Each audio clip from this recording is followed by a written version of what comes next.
जय श्री ओम नमः सिद्धेभ्यः नमो अरिहन्ताणं नमो सिद्धाणं नमो आयरिहाणं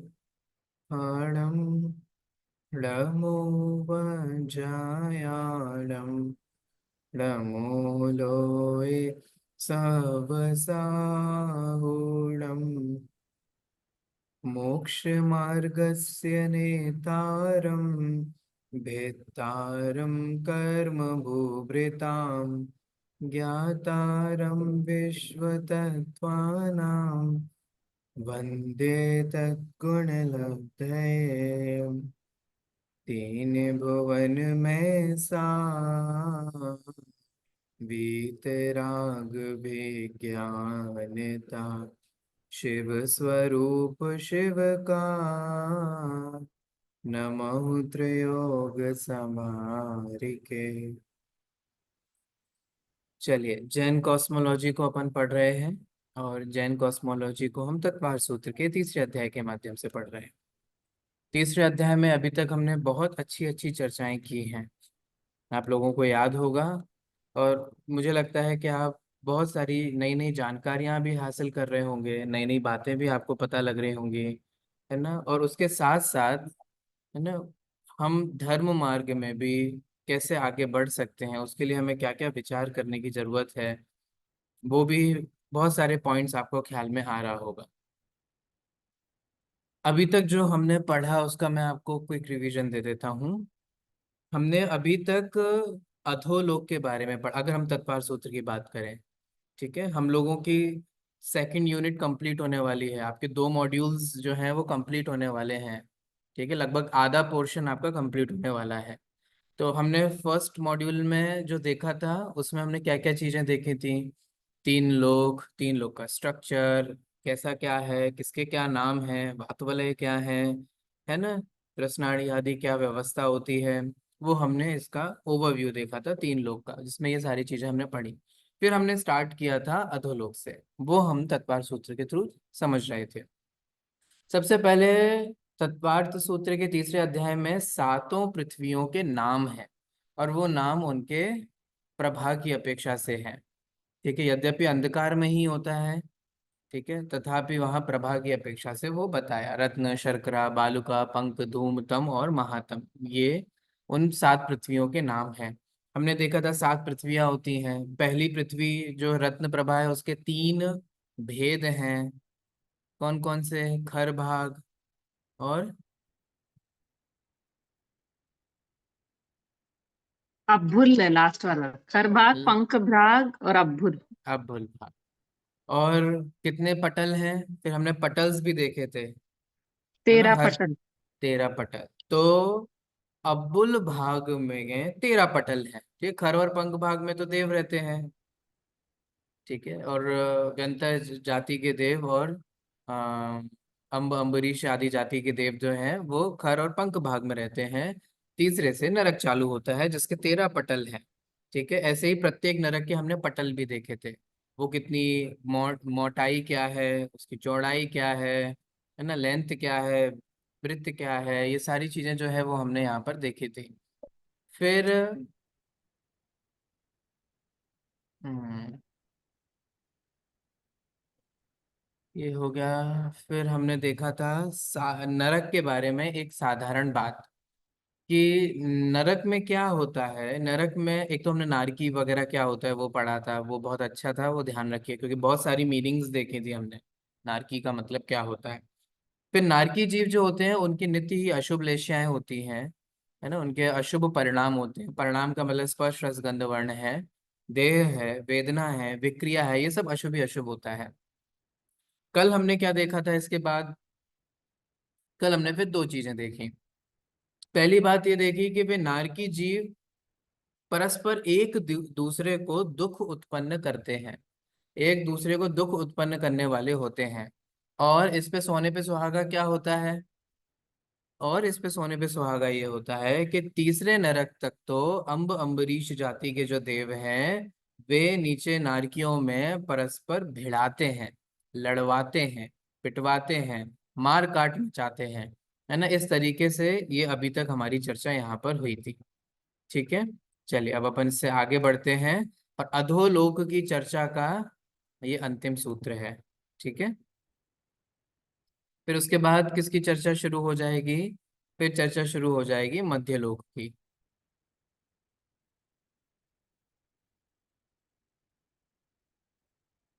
आइए अपन समझते हैं इसको।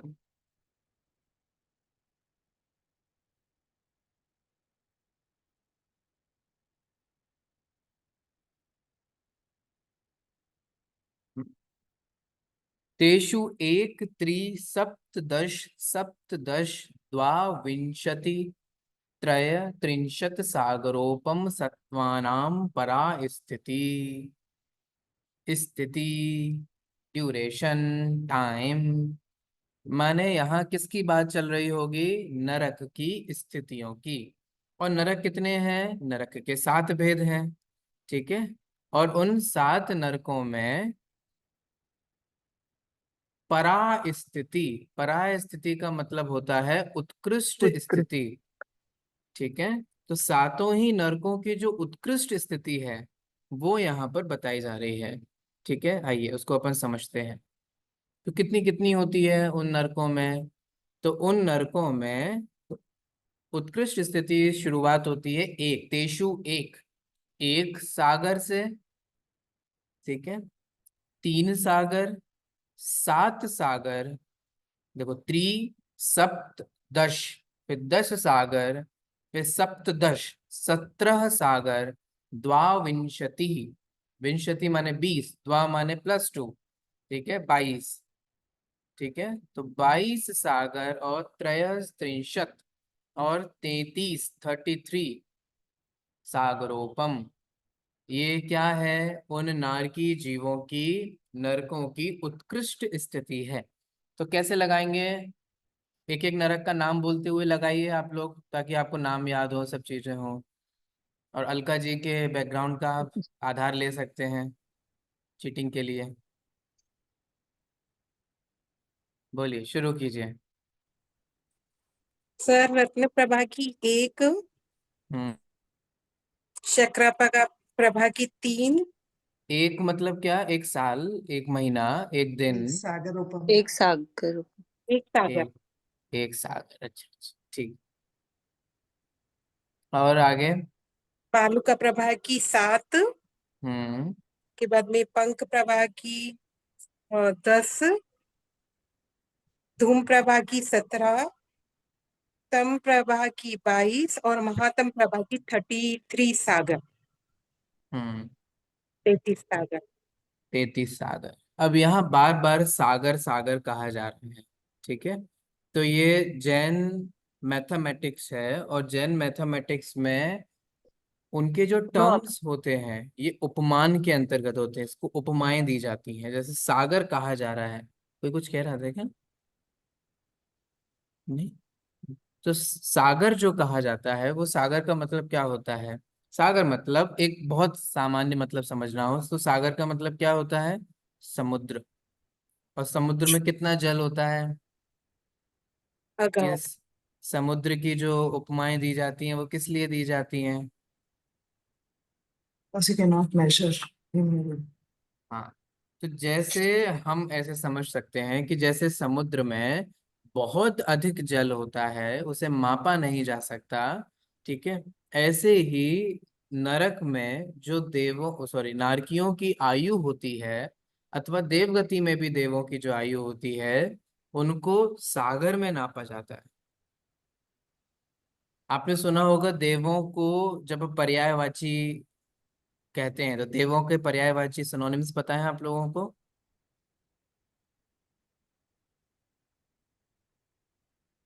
नहीं पता सर। नहीं पता? नहीं, मैं हिंट दे देता हूँ।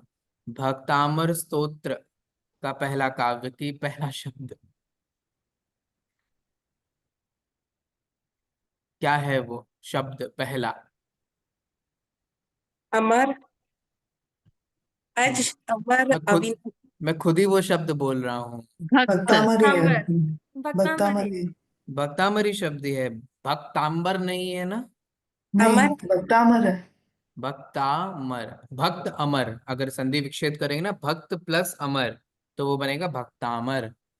लोग फ्लो फ्लो में भक्तांबर, पीतांबर ऐसा सुनने में अच्छा लगता है, भक्तांबर, ऐसे भक्तांबर नहीं है, अंबर नहीं है ना, भक्तामर। तो भक्त अमर, अमर कौन, क्यों, कौन से भक्तों की बात चल रही है, अमर, है ना। देवों के दूसरे पर्यायवाची के नाम के लिए अमर शब्द का भी प्रयोग किया जाता है। ठीक है। अमर, बोलो क्या अर्थ होगा इसका, जो शब्द कभी से ही, कभी ना मरे। जो जो कभी कभी ना ना मरे। मरे। देवों के लिए अमर शब्द का भी प्रयोग किया जाता है। वो क्यों करते हैं, क्योंकि उनकी आयु इतनी लंबी होती है, इतनी, है ना, सागरों में होती है, इसीलिए उनकी आयु इतनी अधिक होने के कारण उनको अमर भी कह दिया जाता है। लेकिन वास्तव में अमर होते हैं क्या देव? नहीं देव होते। अमर हैं क्या? नहीं। नहीं। ठीक है, उस अपेक्षा से चाहे तो हम नारकियों को भी अमर कह सकते हैं, क्योंकि उनकी भी आयु सागरों में होती है। ठीक है, स्टार्टिंग फ्रॉम एक सागरोपम। ठीक है, और मैक्सिमम कितना जाएगा, 33, 33। ठीक है, 33 सागरोपम तक जाएगा। अब इन सागरोपम को समझने के लिए हम कैसे समझें? ठीक है, तो ये तो हमें समझना होगा।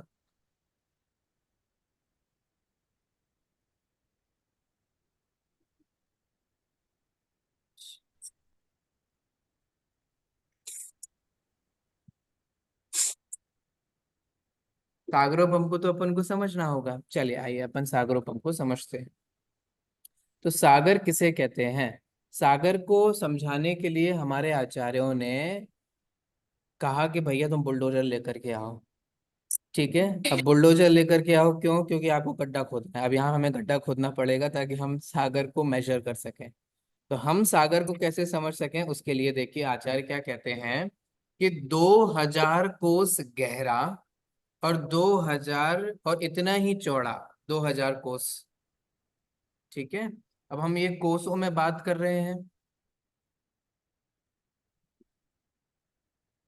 ठीक है, तो 2000 कोस, लगभग एक कोस जो होता है, अगर हम आज की भाषा में कहें तो 2 माइल्स का होता है। ठीक है, माइल्स में अगर देखें, माइल्स में ज़्यादा डिस्टेंस होती है एज कम्पेयर टू किलोमीटर्स, वो सब आप गणित लगा लेना। ठीक है, तो हम अगर मोटा मोटा हिसाब लें तो 2000 कोस गहरा गड्ढा खोदना है और 2000 कोस डायामीटर का, हमें इतना ही चौड़ा गड्ढा जो है वो खोदना है। खोद लिया आप लोगों ने? गड्ढा तैयार है, फिर आगे बढ़े। ठीक है, ये सब आपको अपने दिमाग में ही खोदना पड़ेगा। ठीक है, तो इतना लंबा, इतना चौड़ा गड्ढा खोद करके फिर क्या करना है कि उत्तम भोग भूमि के जो मेढ़े होते हैं, जो नवजात है अंडर 7 साल का, है ना, उस 7 दिन का, सॉरी साल भी नहीं, 7 दिन का, तो वो जो मेढ़े के बाल होते हैं, क्योंकि वो जो न्यू बॉर्न होता है वो बहुत पतले होते हैं। ये सारे जो उदाहरण दिए जा रहे हैं वो इसलिए दिए जा रहे हैं क्योंकि भोग भूमि का मेढ़े के बाल जो हैं वो बहुत बहुत ज्यादा पतले होते हैं इस दृष्टि से। तो उस उसके बालों से आपको गड्ढा भरना है। ठीक है, तो ये हिंसा विंसा मत करना, सिर्फ सोचने के लिए। अब उसके बालों से कैसे भरना है? उसके बालों में बहुत छोटे छोटे टुकड़े किए जाएं। कितने टुकड़े? वो जो हम परमाणुओं के लिए बोलते हैं ना कि परमाणु क्या है, अनडिवाइडेबल। अविभागी। परमाणुओं के लिए अविभाज्य। बोलते हैं ना कि अविभागी है। इतने छोटे छोटे छोटे छोटे छोटे छोटे पार्ट करिए आप कि उसका फिर दूसरा कोई छोटा पार्ट ना हो सके। ऐसे बालों से उस गड्ढे को भरना है। इतना लंबा चौड़ा गड्ढा जो है वो आपको किससे भरना है? उसके उत्तम भोग भूमि के 7 दिन की मर्यादा को, जो मेढ़ा के मेढ़ है उसके बाल से आपको भरना है। ठीक है, अब क्या करना है? अब उसको 100 100 साल के गैप से निकालना है एक बाल। ख्याल में आ रहा है कोमल जी? गड्ढा तैयार है आपका? यस। वो भर भर गया है? हाँ सर। ठीक है, अब वो जो गड्ढा भर गया था हमारा, वो हमें उसके बाल निकालने हैं। कब निकालने हैं? सौ सो तो साल के अंतराल में एक बाल निकालना है। ठीक है, फिर 100 साल के बाद नेक्स्ट दूसरा बाल निकालना है, फिर 100 साल के बाद फिर तीसरा बाल निकालना है। ठीक है, ऐसे करते करते करते जब तक वो सारे बाल नहीं निकल जाएं, है ना, जब वो टाइम आ जाएगा कि आप सारे बालों को निकाल चुके होंगे, तब वो कहलाएगा व्यवहार पल्य। इसे बोलते हैं व्यवहार पल्य। पल्य का मतलब ही होता है गड्ढा, ये गड्ढे से समझाया जाता है, इसको बोलते हैं व्यवहार पल्य। व्यवहार पल्य समझ में आया सभी को? अब ये जो व्यवहार पल्य है ना, उस व्यवहार पल्य से असंख्यात गुना मल्टीप्लाई करो। माने दिस व्यवहार पल्य मल्टीप्लाई बाय असंख्यात समय। ठीक है, तो असंख्यात समयों से जब हम मल्टीप्लाई करेंगे, तब निकलेगा उद्धार पल्य। ठीक है, और उद्धार पल्य को भी हम जब असंख्यात गुने काल से मल्टीप्लाई करेंगे, तब निकलेगा अद्धापल्य। तब वो कहलाएगा एक अद्धापल्य। फिर से टर्मिनोलॉजी नई होगी आप लोगों के लिए, इसलिए मैं धीरे धीरे चल रहा हूं। व्यवहार पल्य, उद्धार पल्य और अद्धापल्य। व्यवहार पल्य, एक मिनट रुकिए मैं आपको। एक डाउट था मुझे। बताइए। लास्ट सेमेस्टर में हमने ये अ, हिमा मैम की क्लास में पढ़ा था। तो हम्म उसमें सागरोपम का जो ये खड्डे का मेजरमेंट है, वो मैम ने बताया था एक धनुष। जो आप दो हम्म कोस 2 माइल्स कितने बोले थे आपने? अभी एक कोस बोला था हम्म मैम ने ना 12। 12 किलोमीटर बताया था। हाँ। 12, नहीं नहीं,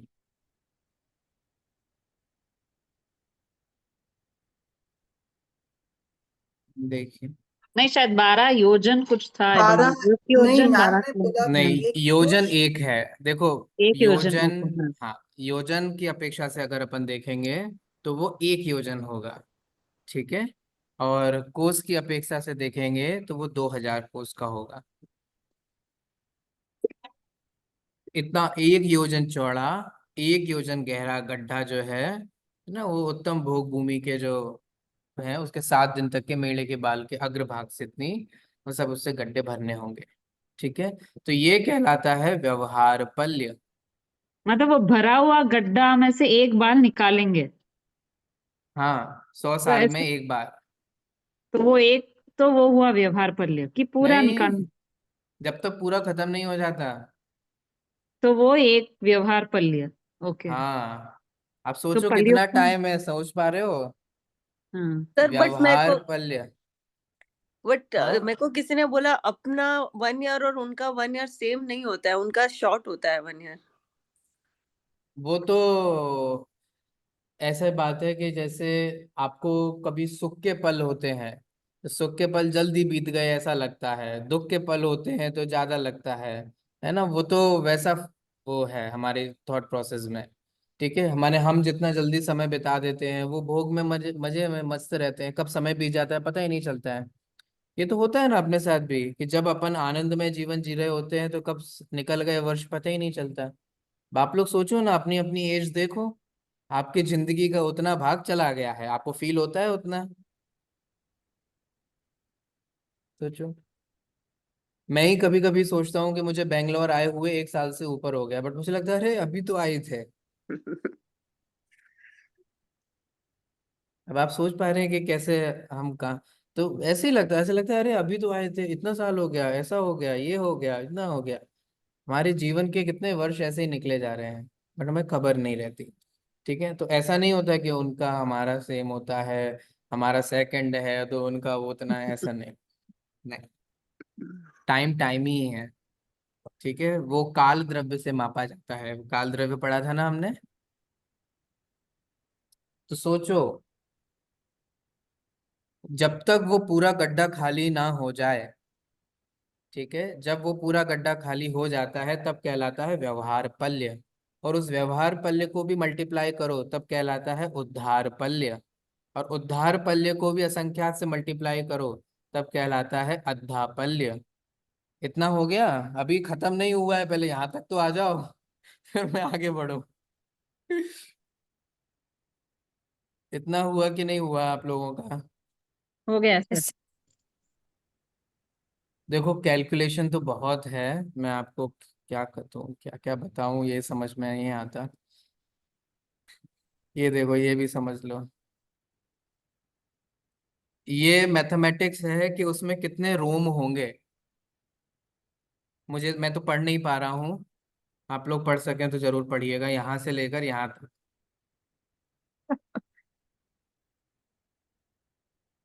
ठीक है। ये है किसकी संख्या? उन रोमों की संख्या। और इन सब रोमों को आपको 100 वर्ष के अंतराल में एक एक निकालना है। ख्याल में आ रहा है?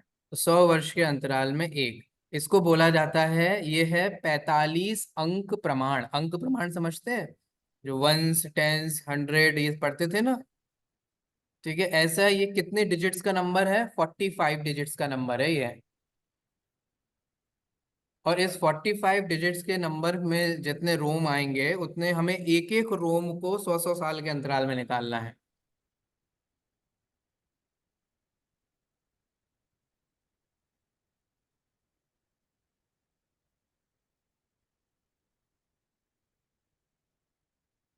ठीक है, आगे बढ़े। तो ये व्यवहार पल्य है। व्यवहार पल्य से असंख्यात गुना अधिक क्या है? उद्धार पल्य है। और उद्धार पल्य से भी असंख्यात गुना क्या है? क्या बताया था, याद रहा?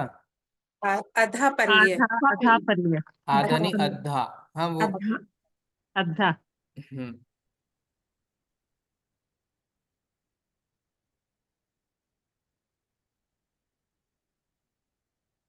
ठीक है, तो 3 पल्य हो गए, 3 गड्ढे हैं आपके पास। व्यवहार पल्य, उद्धार पल्य और अद्धा पल्य। इन सब में सबसे कम कौन सा है? व्यवहार पल्य। व्यवहार पल्य से असंख्यात गुना अधिक है उद्धार पल्य। उद्धार पल्य से असंख्यात गुना अधिक है अद्धा पल्य। ठीक है।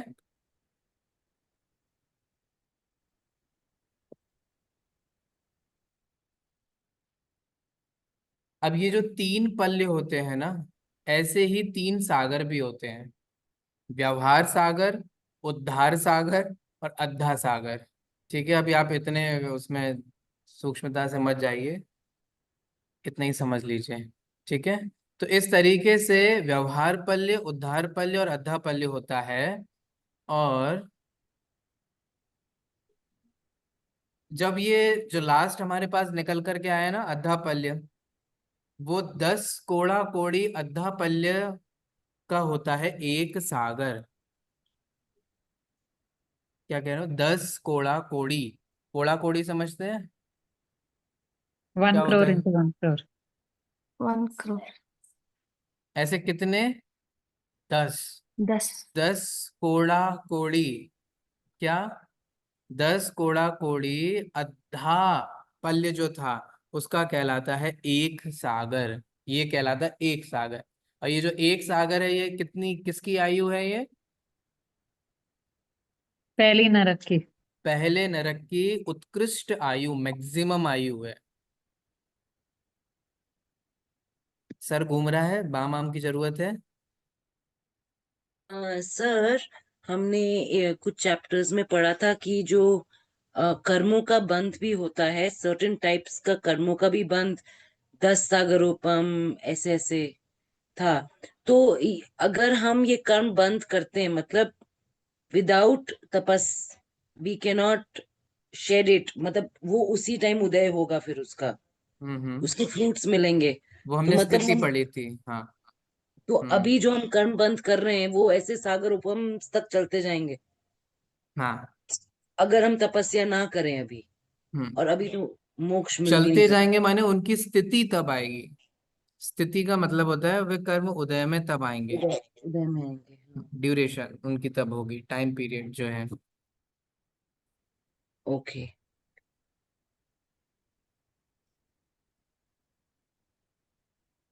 समझ में आया आप लोगों को? पहले नरक की ये है यस। इतनी आयु। पहले नरक की जघन्य आयु कितनी है?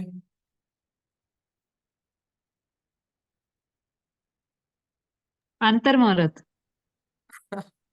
अंतर्मुहूर्त मतलब कोई नारकी जाएगा और अंतर्मुहूर्त में वहां रह करके tata bye bye I am going, तुम लोग दस भुगतो हजार लड़ो। वर्ष सॉरी 10,000 10,000 वर्ष वर्ष 10,000 वर्ष। अंतर्मुहूर्त का मतलब 48 मिनट होता है। हम्म, नहीं अंतर्मुहूर्त नहीं है, 10,000 वर्ष जो आपने बाद में उत्तर हम्म, बोला वो सही है। हम्म। तो पहले 10,000 वर्ष भी हल्के में मत लेना आप लोग, कोई बात नहीं सर, बच गए, ऐसा मत समझना। वो 10,000 वर्ष है, ठीक है। और हर पटलों की अलग अलग आयु है, ठीक है। तो ये तो पहले नरक के पहले पटल की जघन्य आयु जो है वो इतनी बताई गई है, ठीक है। ऐसे 13 पटल हैं, उनकी भी सब बहुत बहुत आपको डिटेल मिलेगी, उतना डिटेल में हम नहीं जाएंगे। राजा श्रेणी कहाँ है अभी? 7वें नरक। 7वें नरक में? बहुत ज्यादा दूर नहीं पहुंचा दिया आपने।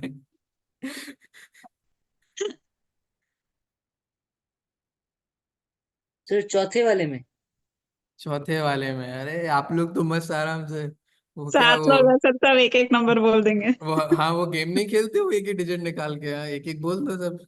7 तो लोग ही हैं, 1 से लेके 7 तक संख्या बोल दो। पहली भी नहीं। हम्म। तीसरी नरक। नहीं, अभी पहले नरक में उन्होंने 7वें नरक की आयु का बंद किया था, पहली नरक। ठीक है। तो 7वें नरक जब वो सम्यक दृष्टि नहीं थे, जब उन्होंने सम्यक की प्राप्ति नहीं की थी, तो सम्यक्त्व के अभाव में उन्होंने उसका बंद किया था, ठीक है। क्यों बंद किया था जानते हैं?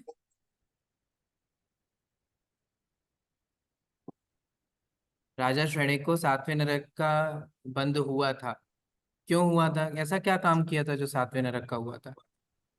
तो वो प्रेग्नेंट लेडी को लेडी ने कोई प्रेग्नेंट ना बच्चा ने मां ने दोनों ने हाथे मारे कुछ किया। हाँ, क्या कौन सी भाषा कोई बोला आपने? नहीं नहीं उनके मदर इन लॉ ने बोला शायद। अच्छा अच्छा अच्छा, हाँ हाँ बताइए। वही कि प्रेग्नेंट लेडी, प्रेग्नेंट माँ को और बच्चे को दोनों को मार के खुश हुआ अरे है। मम्मी जी बोल सकते हैं, वो उनको भी, हमें भी लाभ मिलेगा। लो बोलो। कोई बात नहीं, अपन कोई ऐसा कोई फॉर्मली क्लास थोड़ी नहीं, ठीक है क्लास है फॉर्मली है, लेकिन सब बोल सकते हैं, अभी तो स्वाध्याय कर रहे हैं अपन, कोई भी बोल बोलो सकता है। कही हाँ वही वो प्रेग्नेंट प्रेग्नेंट जी ने किन दो ने मारा दो दो को मार के खुश हुआ है। प्रेग्नेंट एक तीर से दोनों का एक तीर से दो दोनों जनों का को मार। वध किया। हम्म। बाकी आप में से और किसी को नहीं पता? क्योंकि मुझे ऐसा लगता है कि यहाँ वेरिएशंस मिलते हैं, तो मैं एक बार और वेरिएशंस जानना चाह रहा था जो आप लोगों ने सुने हो। और आप लोग बताइए, नहीं सुना? ये तो कितना, राजा श्रेणी का नरक का तो ऐसा पेटेंट एग्जाम्पल है जो हमेशा आते ही है कभी ना कभी, किधर ना किधर, बहुत ही इंपॉर्टेंट कैरेक्टर है राजा श्रेणिक तो। सर सुना भ- हो पर अभी क्लिक नहीं हो रहा है सर। पढ़ा तो भविष्य के भविष्य के तीर्थंकर हैं भैया। याद नहीं है सर। नहीं चलिए, इसके दोनों वेरिएशंस मिलते हैं, एक तो श्वेतांबर परंपरा और दिगंबर परंपरा में हमें दोनों इसके अलग अलग वेरिएशंस मिलेंगे, ठीक है।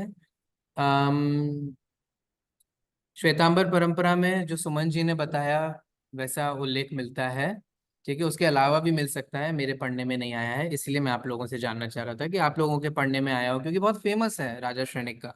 दिगंबर वेरिएशन जो है वो मैं आपको बता सकता हूँ, जो मेरे सुनने में आया है और पढ़ने में आया है, कि वो राजा श्रेणिक जो थे उनकी पत्नी का नाम रानी चेलना था। राजा श्रेणिक बौद्ध अनुयायी थे इनिशियल स्टेज पर, है ना। और उन्होंने चेलना से झूठ बोल करके शादी की थी कि मैं भी जैन हूँ करके, ऐसा करके उन्होंने शादी की थी। तो अब वो बौद्ध थे, तो वो बौद्ध साधुओं का आना जाना, उनका रिस्पेक्ट करना, वो सब खाना वाना के लिए आना, है ना, ये सब चीजें हो जाएगा, जो कि चेलना को पसंद नहीं था। तो एक बार चेलना ने उनके जो बौद्ध साधु थे उन बौद्ध साधुओं का अपमान किया, ठीक है। अपमान किया एज इन क्या किया, बहुत ही खतरनाक कहानी आती है वो भी अपने आप में ही, कि उनको बुलाया, ठीक है। तो वो अपना उनको भोजन कराया, और जब भोजन करा करके लौट करके वो आप वापस जा रहे होते हैं तो उनको उनकी चप्पलें नहीं मिलती हैं। तो वो पूछते हैं कि बताइए साहब हमारी चप्पल कहाँ गई? राजा के यहाँ से भी चप्पलें चोरी होने लग गई, है ना। तो ये चप्पल चोरी की बहुत पुरानी समस्या है, आप लोग घबराइए मत, ठीक है।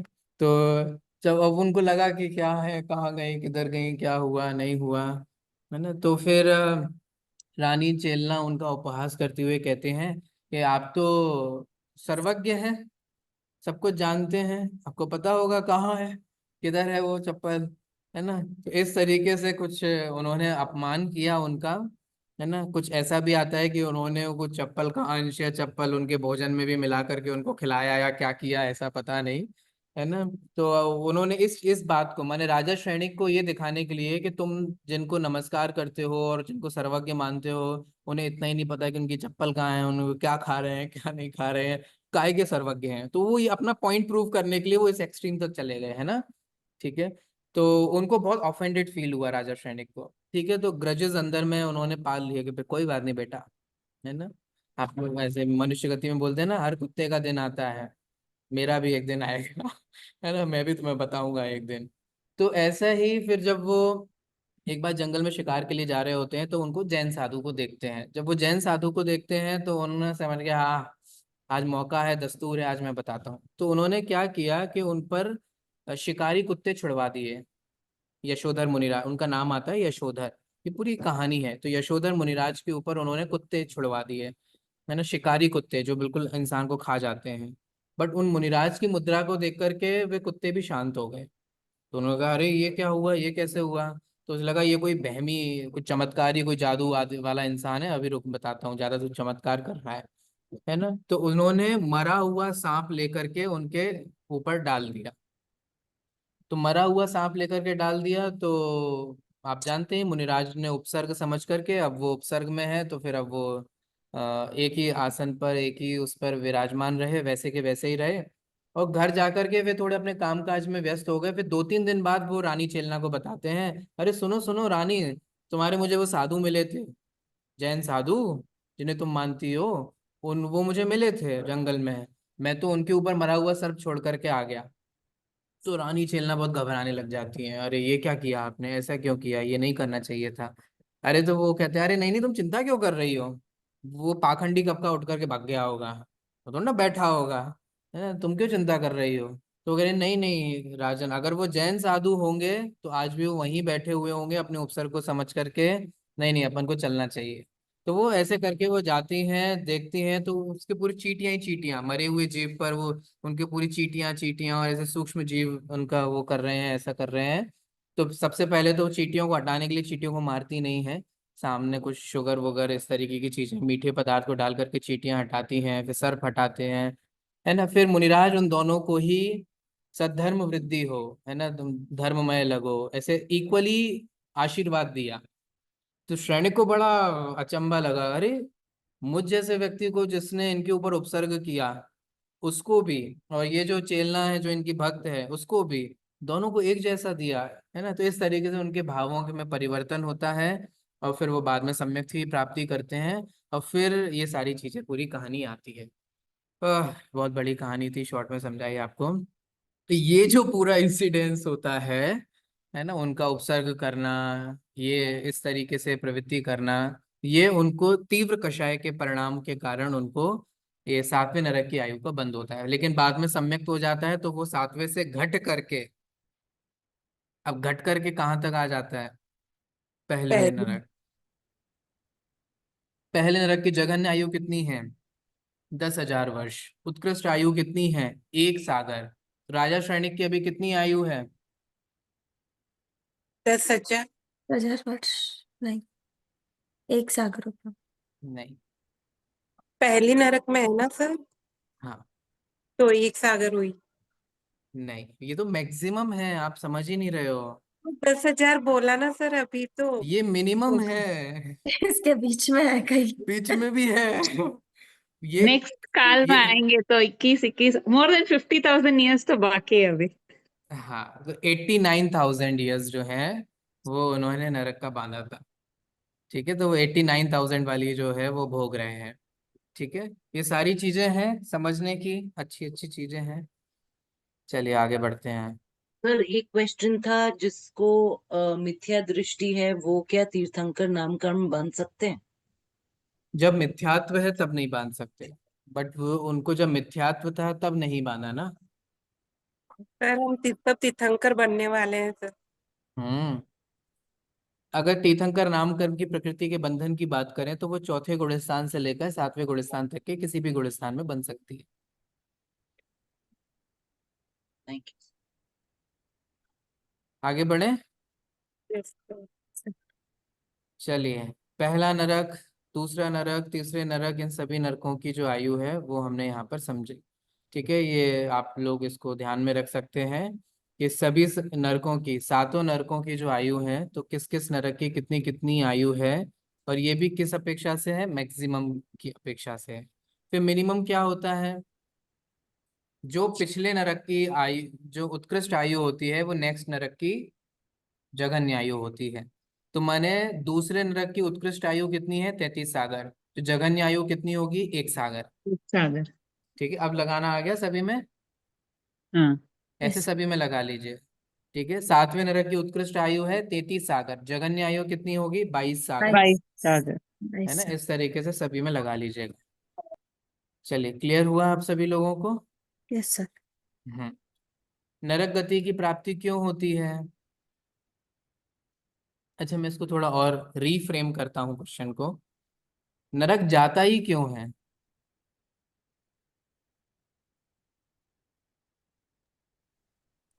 सर महा आरंभ करने से, महापरिग्रह करने से। सर जब हम्म पाप ज्यादा हो और पुण्य कम या खत्म हो गए हो। हम्म। आप लोगों ने पढ़ा था तत्वार सूत्र में, बहुवारंभ परिग्रहत्वम नारकस्य आयुषः, याद है कि नहीं, भूल गए। याद है सर। बहुवारंभ परिग्रहत्वम नारकस्य आयुषः, कुछ सुना सुना लग रहा है, ये सूत्र पढ़ा था हमने। सिक्स अभी तो सिक्स अध्याय में पढ़ा था। हाँ, 1 साल भी नहीं हुआ अभी। देखिए, बहुत आरंभ और बहुत परिग्रह रखने का भाव, उसकी क्रियाएं करना, वैसा भाव रखना, बहुत हिंसा के परिणाम करना, है ना, बहुत परिग्रह के परिणाम करना। तो बहुत हिंसा और बहुत परिग्रह के परिणाम करना, ये किसके कारण है, नरगति जाने के। ठीक है, नरक आयु के कारण है। आगे बढ़े आप पवन, इतना क्लियर हुआ सभी को। चलिए, इस प्रकार से हमारे अधोलोक की जितनी चर्चा थी वो चर्चा समाप्त हुई। अब किसकी चर्चा शुरू होने वाली है, अधोलोक के ऊपर क्या है, मध्यलोक। अब ऊपर है मध्यलोक। आइए मध्यलोक के बारे में पढ़ते हैं। मध्यलोक में क्या क्या होता है बताइए।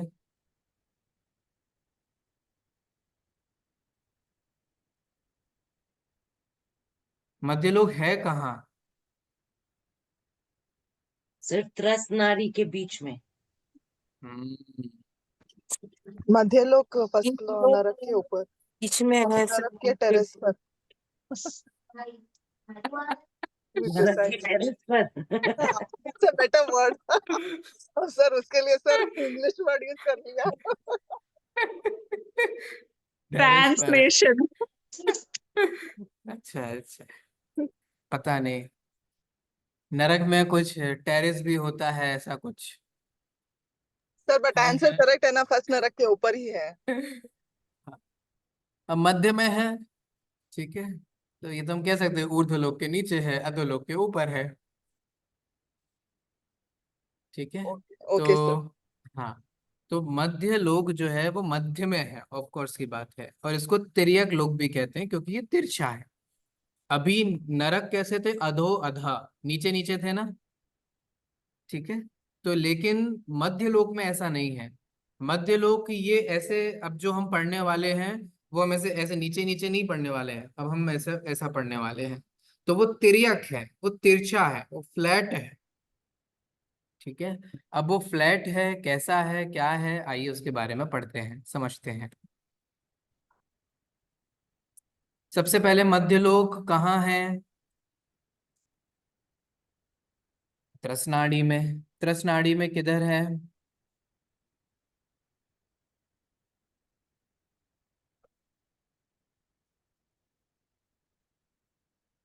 त्रस नाड़ी में तो बहुत कुछ है, त्रस त्रस सारे त्रस हैं, ठीक है। लेकिन मध्यलोक में क्या आएगा? तो मध्यलोक के अगर हम डिस्क्रिप्शन की बात करें तो वो कितना एरिया है जो मध्यलोक का कहलाएगा? देखिए एक उसका राजू, एक राजू। एक राजू क्या है? एक राजू उसकी चौड़ाई है, म- ठीक है, माने उसकी विड्थ है, और एक राजू उसकी लंबाई है, ठीक है, यानी कि उसकी लेंथ है। एक राजू क्यों है उसकी चौड़ाई और लंबाई? बिकॉज त्रस नाड़ी उतना ही है ना सर, त्रस नाड़ी के बीच में। हाँ, कॉमन सेंस वाली बात है, ठीक है। लेकिन उसके लिए आपको ध्यान रहना चाहिए कि हमने त्रस नाड़ी पढ़ी थी, वो क्या था, ठीक है। तो त्रस नाड़ी जो है वो एक राजू की ही तो है, उसकी एक राजू की ही चौड़ाई थी, एक राजू की ही लंबाई थी, और ऊंचाई कितनी है त्रस नाड़ी की? 13, 13 राजू। कुछ कम 13 राजू, ठीक है। याद है, ये हमने सबसे पहले आपको पढ़ाया था जब हमने त्रस नाड़ी के बारे में देखा था, ठीक है। अब वही तो, एक राजू उसकी क्या है, लंबाई है, एक राजू उसकी चौड़ाई है, और ऊंचाई हाइट कितनी है मध्यलोक की? जितना सुमेरु पर्वत है, ऐसे समझो। सुमेरु पर्वत कितना बड़ा है, दिख रहा है सामने इमेज में, हाँ सर। और उसमें लिखा भी है कि वो कितना बड़ा है, कितना बड़ा है? 1,40,000 योजन। 1,40,000 योजन। 1,40,000 योजन।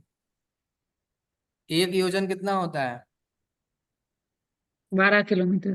6,000 kilometers. 1,000 किलोमीटर। 6,000 kilometers एक योजन। सबसे पहली वाली क्लास में बताया था। यस सर, याद है।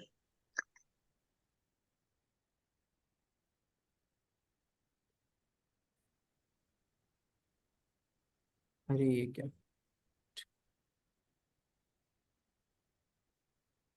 कहाँ गया? मैं स्क्रीन शेयर करता हूँ।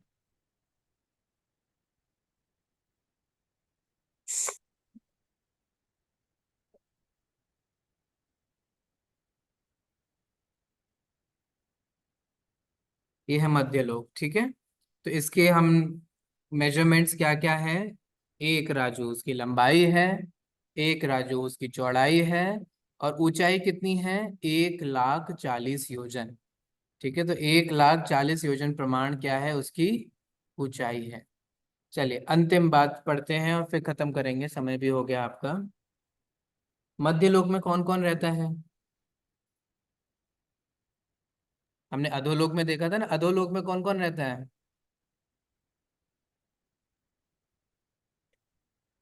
अधोलोक में कौन कौन रहता है? नास्तिक, ज्ञानवंतर, हम्म भवनपति, हम्म परमाधामी, हम्म परमाधामी, हम्म एकेंद्रिय। हम्म और मूल तो भूल ही गए, नारकी जी। हम नाल बोला की सर, फर्स्ट ही बोला ना सर, फर्स्ट फर्स्ट वही बोला, बोला। अच्छा, मुझे नहीं फर्स्ट वही सुनाई दिया, मुझे बोला। नहीं सुनाई दिया, ठीक है।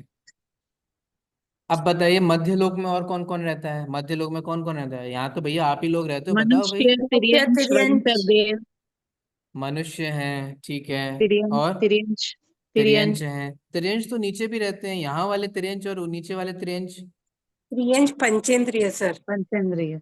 हाँ, अप टू पंचेंद्रिय। यहाँ तो हमें तिर्यंशों की सारी वैरायटीज हैं। एक इंद्रिय तिर्यंश भी है, दो इंद्रिय तिर्यंश भी है, तीन इंद्रिय, चार इंद्रिय, पंचेंद्रिय, संघी असंघी, सारे तिर्यंश मिलते हैं यहाँ पे तो। मध्यलोक में तो तिर्यंशों की वैरायटी है, जो देखने आप लोग जू में जाते हो, एक्वेरियम में जाते हो, और अलग अलग जगह देखने जाते हो ना, वो वैरायटी ही देखने जाते हो। चलो, तो मनुष्य रहते हैं, तिर्यंश रहते हैं, और कौन कौन रहता है? वयंतर देव, व्यंतर देव रहते हैं, और ज्योतिष, बस? देव, ज्योतिष देव भी रहता है। ज्योतिष भी रहते हैं, बस खत्म? और भी कोई रहता है क्या? वैमानिक देव। नहीं, वैमानिक? वैमानिक नहीं रहता है, वैमानिक तो ऊपर। हाँ हम्म, सॉरी, वैमानिक देव। भवनवासी। तो पवनपति देव।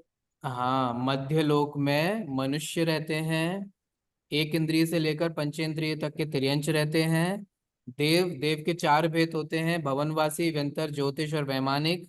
उसमें से कौन कौन से रहते हैं? वैमानिक को छोड़ करके ज्योतिषी, व्यंतर और भवनवासी, ये तीनों ही वैरायटी के देव मध्य लोक में रहते हैं।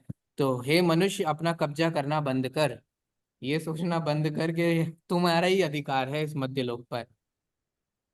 ठीक है, तो सिमर जी, कॉस्मोलॉजी के अकॉर्डिंग भी मध्य लोक में सिर्फ मनुष्य ही नहीं रहते। ठीक है, यहाँ तिर्यंश भी रहते हैं, यहाँ देव भी रहते हैं ना, सभी जीव रहते हैं। चलिए सारे ठीक है। द्वीप, हाँ, पूरा जम्बू द्वीप है ना। जम्बू द्वीप तो मध्य लोक का एक पार्ट है, वो हम आगे पढ़ेंगे। ठीक है, अब नेक्स्ट हम जम्बू द्वीप के बारे में ही पढ़ेंगे, उसके बारे में अपनी कल चर्चा होगी। ठीक है, तो अधोलोक से हम मध्य लोक की ओर आ गए हैं।